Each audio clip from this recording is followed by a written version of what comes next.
My recollection of Harvey was seeing the news and seeing most of Houston underwater. My name is Yadira Parker. I am a flood insurance agent and I am from Houston, Texas.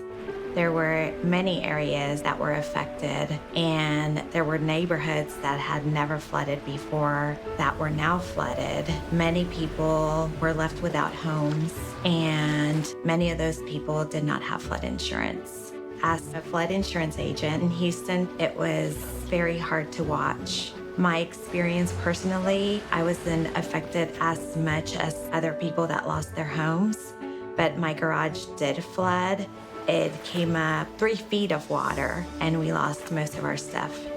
I called the claims number and we were set up with an adjuster that came out and took care of us. During that time, he was very kind. He put himself in our shoes, helped us figure out how much the damage was, and kept in contact with us during the process. Before he left, he had accounted for half of the damages, and we were given a check within a couple of days.